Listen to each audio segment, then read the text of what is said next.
first time we went to meet them, we sat in the markets. They went through the whole plan of it.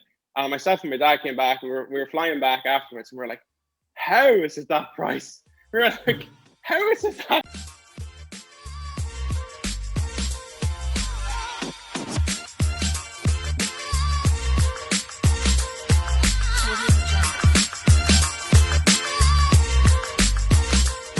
Today on the podcast, I am chatting with Adrian Martin. He's a chef, he's a well-known TV personality, he's an author of award-winning cookbooks, and recently he has now become a restaurateur.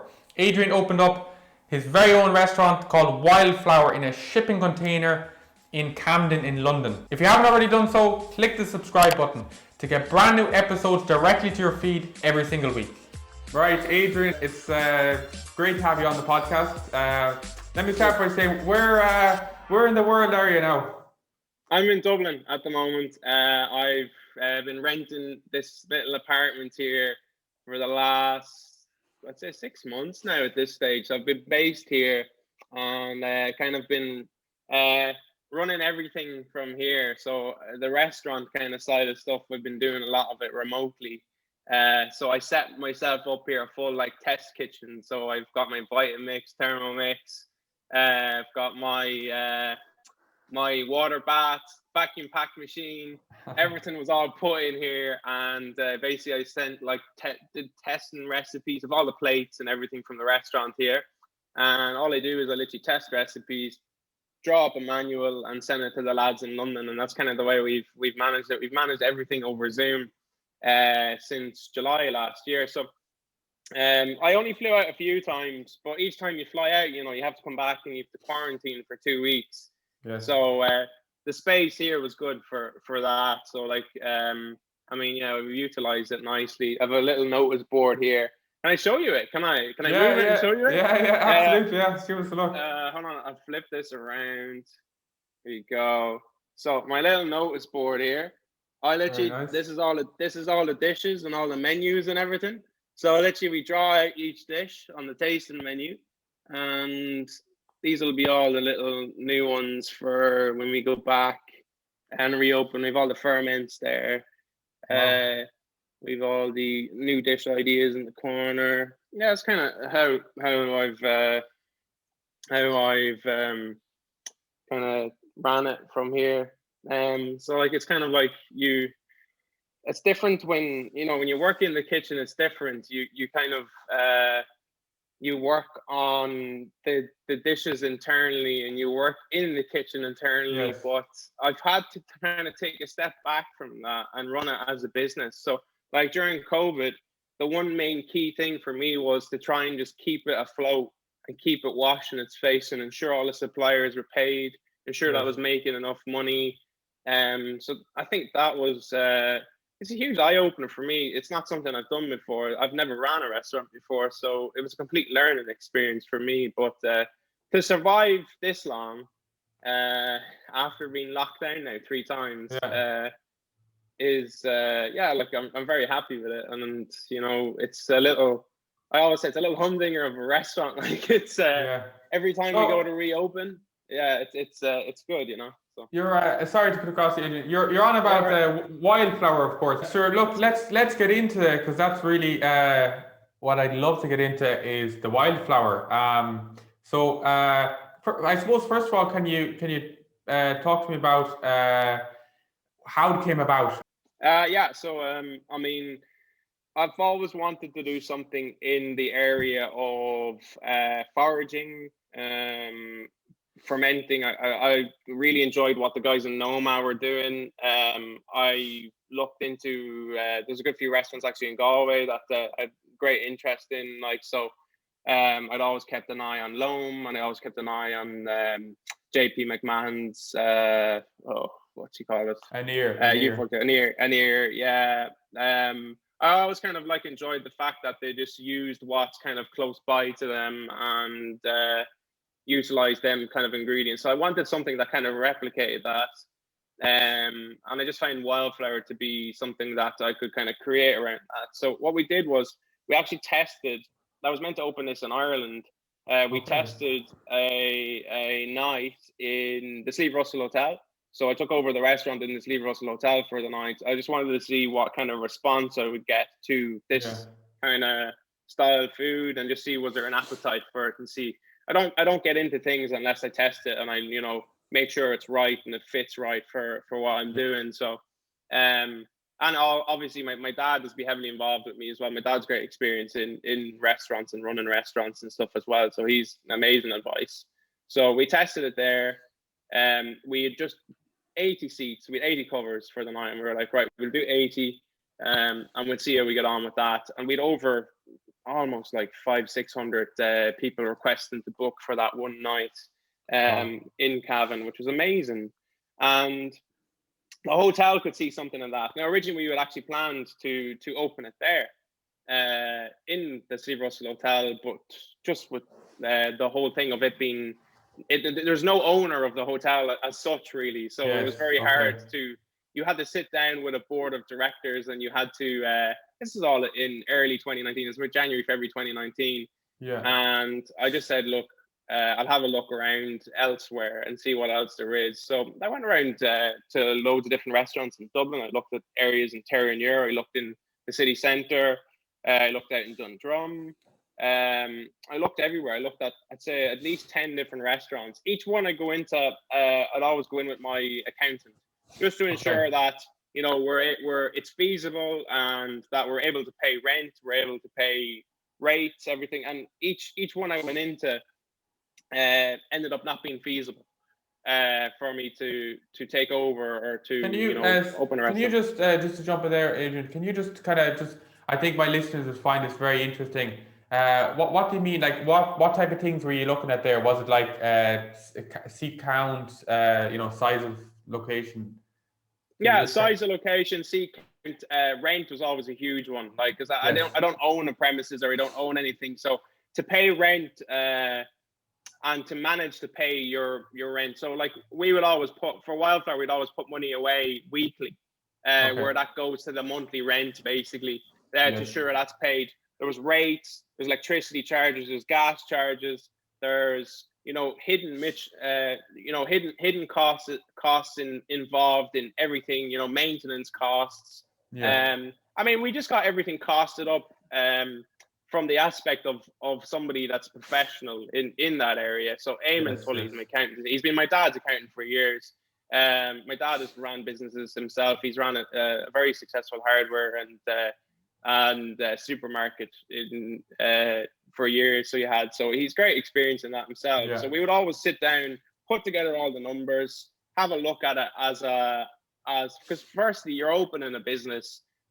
So the thing is, if you open something, you don't want to be open for less than a year and you're gone, because that's no good to anybody. So we wanted to make sure that we're opening a place that can be there for 10, 20, 30 odd years. That's that's sustainable in itself. So it's actually my accountant's advice is go have a look at London, see what you think. He's like, there's several places in London for rent at the moment, and he says they're at least half the price of restaurants in Ireland. Wow, that seems insane to me. Like, obviously I wouldn't know the rates in London or nothing, but I would have, and I think a lot of people might assume that London is just going to be far more expensive than Dublin, but was that not the case? No, it wasn't at all. Wow. So Camden Market came up. I actually was doing promotion on my book at the time, and it just got picked up in the UK. So Waterstones and WH Smith had stocked my book, and we were doing a little bit of PR around that. And it was Camden Market got in touch and said, "Would you be interested in doing something in the market?" And I was like, "Yeah, I have this concept. I'll send it over to you. Have a look at it and see what you think." And they were just building this brand new market at the time. They were literally knocking a new one or an old one and building a brand new one on site. So there was a unit space there for us. And actually, it was the first time we went to meet them. We sat in the market. They went through the whole plan of it. Myself and my dad came back. We were flying back afterwards, and we were like, "How is it that price?" We were like, "How is it that you're in you think about Camden." Yeah. People come out. The tube station alone in Camden sees 22 million people come out of it yearly. Alone. It's the second busiest tourist destination in the UK after Buckingham Palace. Wow. It's huge. Like, so it's we did a lot of research in the area. You've got for instance, you've got York and Albany, which is Gordon Ramsay's, just up the street from you. You have a really lovely area called Primrose Hill, in like literally a stone's throw away from the restaurant, full of like celebrities and wealth, and it's just it's a different world. Basically, you turn a corner and you're into this like, you know, incredible place. So yeah, the whole kind of aspect of that we found really good. So like when we went to look at our restaurant for the first time, it was actually in a field. We flew to Stansted Airport and we got an Uber out to this field in the middle of nowhere, and there was 2 shipping containers lying in a field going, "That's going to be your restaurant." And we're like, "What?" It's like, "No, it's not. Come on." So that kind of whole aspect of it, sustainable practices and everything, that really hit home for me. I was like, this, you know, concept can really develop from this, and it can be really really change. So we got the 2 containers. Obviously they have to make them, you know, rust proof, and they've to wash everything off, and we had to weld, so we had to cut 2 sides off them and weld them there. This is all in March 2019, so it all started from there basically. So we just got the agreement. We said, yeah, we'd go ahead with it, we'd be happy to move forward. And the first time we went in on site to see it in place was in October 2019. Right. So we went in, and it had a full, we'd put a full glass partition across the front of it. So basically we wanted to have a full opening basically of the, so you could literally see in. So it's this shipping container and then you can see into it. And yeah, from then there was quite a few delays. You know yourself, in restaurant openings, they never are on time. Of course, so quite a few delays throughout the time. Myself and my brother went over in the ferry, so we took a van, and I had collected, I suppose, equipment through the years. So I had like thermo mixes, I had my Paco Jet, I had, you know, a green egg. I just collected so much stuff. I mean, the mess of the place we made. I mean, I the whole floor of the apartment in Dublin, like, covered in crates of equipment to go over. And yeah, we brought everything over, and the 2 of us then painted and decorated the whole place ourselves. We YouTubed how to put up coving. We YouTubed how to do skirting boards. Like, we've never done that. We never did anything like that before. We put down the whole floor. We tried to do the electrics, but we had to get somebody in to do that. We tried everything. We literally did everything. Like, I mean, people always slag us off and say, "Geez, you did a real Cavan man's job. You saved everywhere you could." You know? But no, it was. I tell you, the 2 of us had great crack doing it. In fairness, like, I have to say, it was the most enjoyable thing I've ever done. If anyone is ever opening a restaurant, decorate it yourself. You'll have so much fun doing it. Like, even down to like hanging up all the pictures on the walls, putting up all the shelving in the kitchen. Even down to, like, I was there every day. So even down to putting in the full kitchen equipment. Like, when we were putting in I bought a new rationale oven. So that had to be carried in. So obviously I was on the side of it carrying it in. Yeah, down to everything, the full kit out of the kitchen and everything. Yeah, it's there for everything. So yeah, it was just. And forgive me for asking now, and feel free not to answer this one. But what was it were you working with a tight budget, or? Like, I'd saved as much money as I possibly could myself through the years, and I had actually, what was great was I work with Manor Farm. I've been working with them for the last 5 years. I'd actually asked for an advance on my I get like a yearly salary off them. So I'd asked for like an advance on that to help at the time. So that, and my savings as well, put into it. And yeah, at times it was tight, but we got there. Like, we managed to get through, and yeah, we got everything sorted. Like, a full new kitchen inside there is at least 60 grand itself. Wow. And then you're talking about dining room chairs and tables, and, you know, even down to lighting and getting electricians in and everything as well. It's a costly procedure to put together, but we got there in the end. We got everything sorted, and Yeah, we got a lot of help. Like there's an awful lot of Irish people wanted to help. So like even down to putting like one thing I noticed was like I was trying to figure out ways of how to fill the space in the walls. We had a massive back wall, and I was like, oh, Yeah. it was like I tried painting pictures myself, and they were dreadful, right? So I had actually it was great. There was a guy rang me the week before we opened, and I didn't know what to do with the space at all. He's from Yeah. Cork. He's an artist from Cork. Ian Brennan's his name. So he displays his stuff in the National Gallery in London. And he just said, any chance I can put paintings on your walls? And I was like, yes, please do, please. I was like, there's a full wall there. I was like, work away with it. So he displays and showcases his art, and it's for sale. And Nice. Very good. you know, customers. I mean, he's sold quite a few of them actually since we've been open, which has been brilliant. Like, so there's been that, and then my cousin then she donated to Wildflower by Day, Wildflower by Night prints. She's worked with Topshop for years in the UK, so you know, we got a lot of help along the way as well with things like that. Right, and so obviously COVID hit in March. Am I right? Did you even get to open or what? Yeah, we were open. We soft launched basically, so we'd done a deal on hot dinners.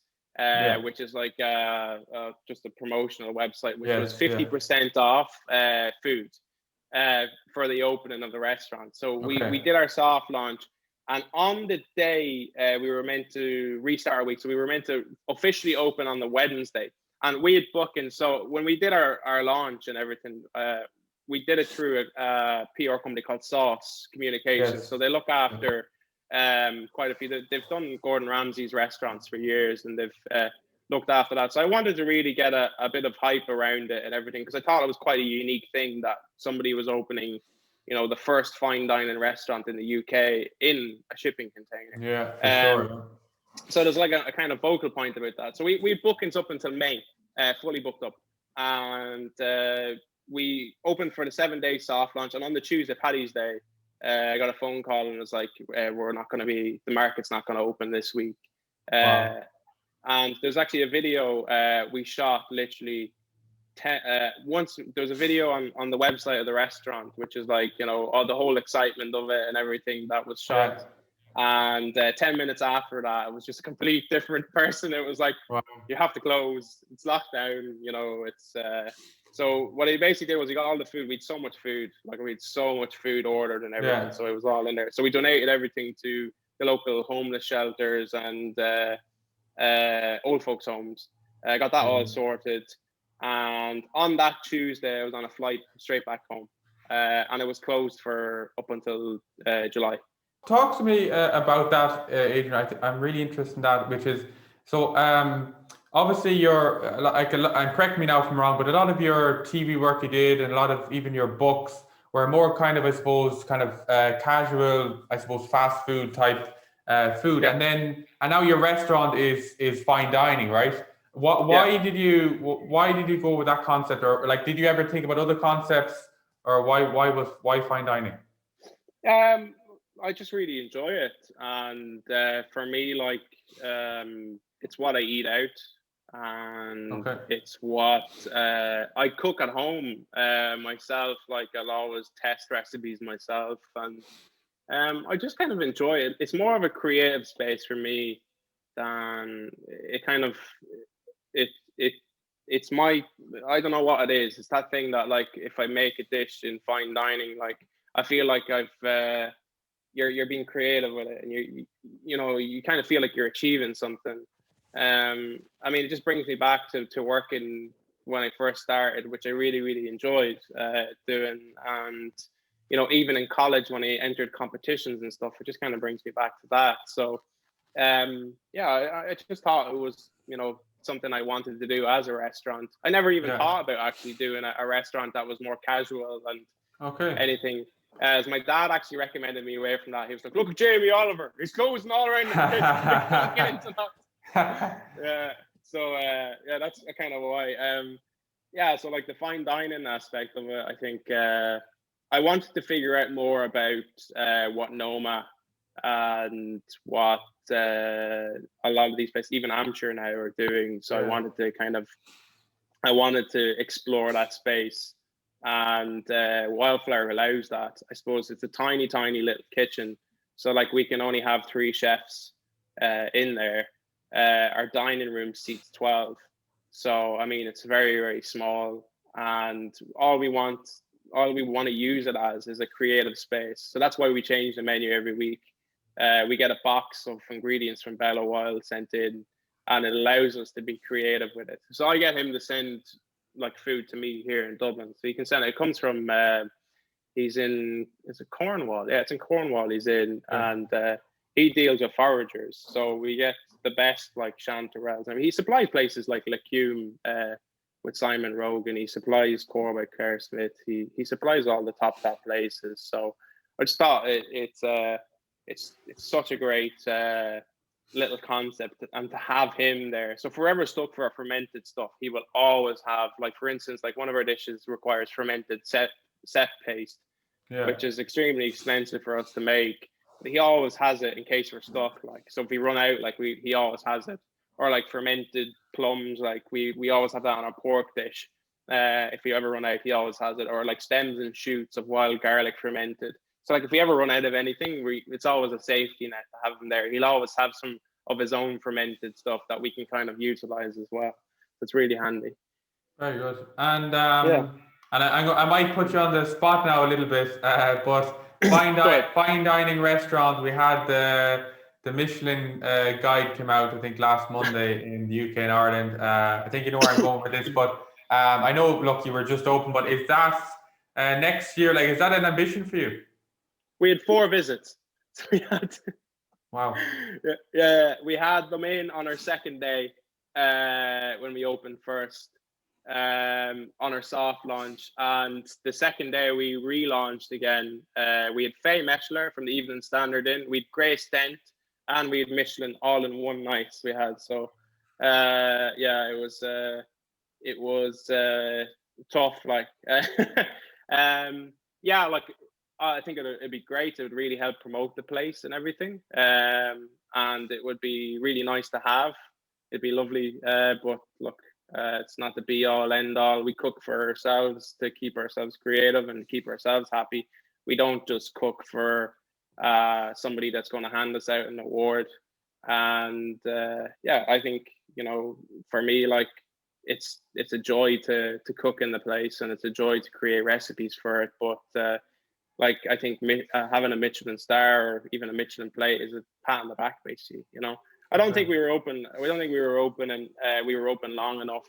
Yeah, no, of course not. To even get anywhere near anything. So it'll be interesting to see. They called us actually the week before the awards and asked us if we were doing delivery, and I was like, no. And I was like, damn, does that mean like we're missing out on something? So yeah, they actually called me. I have a phone here. This is the Wildflower phone, so they call me. Yeah. So yeah. And we'll finish up on this one, Adrian. So what's the, obviously a strange year, but what's the plan for the future, both like for the restaurant and also yourself, and I suppose your professional kind of your media work and stuff like that? I mean, like the concept we're working on is we're getting more into kind of sustainable practices in the restaurant. So for it pushing forward, we're looking to not use any plastic at all in the restaurant, which we're very close to at the moment. We're just like looking into that whole area. We're actually getting sorted at the moment as well, while we're closed, is the whole recycling of oil waste into producing electricity, to be becoming more self-sustainable that way. Composting as well. So we're getting a large composting area behind where we can compost. And on top of the market, there's a full area for us there where we're going to put in planters, and we're going to grow our own for the restaurant as well. Personally, myself, I'm just working on a new book, so just doing that at the moment. And we've just been in touch with a couple of different producers on some TV projects and stuff like that. of a series coming out on Amazon Prime very soon. Video. I mean, yeah, I'm just working away. I suppose I have bits and bobs of work that keep me going here as well. So I've a bit of brand work with the National Dairy Council. Yeah, so I mean, like, I've plenty to keep me going here at home as well. So it's kind of like, you know, balancing the two and everything. I don't think we're going to be open until May as well in the restaurant, so I've loads of time to kind of plan and get ready for it. And yeah, I think that's it. In the future, like, just keep going the way we're going. I'd love to see the restaurant a massive success, and hopefully when things open back up again and it's safe for people to fly, that we had an awful lot of Irish people wanted to come over and stay and try the restaurant and stuff. So hopefully we'll be able to have everyone over then, you know. So very good. That's the plan. Very good. Yeah. So I know I said that was the last question, but this is the last question. Like, you've mentioned Ireland a lot in terms of producers, and you seem to have a great affinity with Ireland. Could we ever see an Adrian Martin restaurant in Ireland in the future? Yeah, I'd love to. If there's anybody that's selling an old house with rooms and a restaurant in it, hit me up. Basically, yeah, I want an old house somewhere. Right. Well, yeah, that's it. We leave it at that point. So, and hopefully, if anyone gets in contact with me, I'll send them on to you. Head on, yeah. Nice one. Thanks a million, Adrian. It was great chatting to you. Cheers, Evan. I hope to get over to your restaurant soon. Please God. Thanks, Evan. Cheers for that. Thanks for watching the Business of Restaurants podcast with me, Evan O'Callaghan. For new episodes every single week, subscribe below.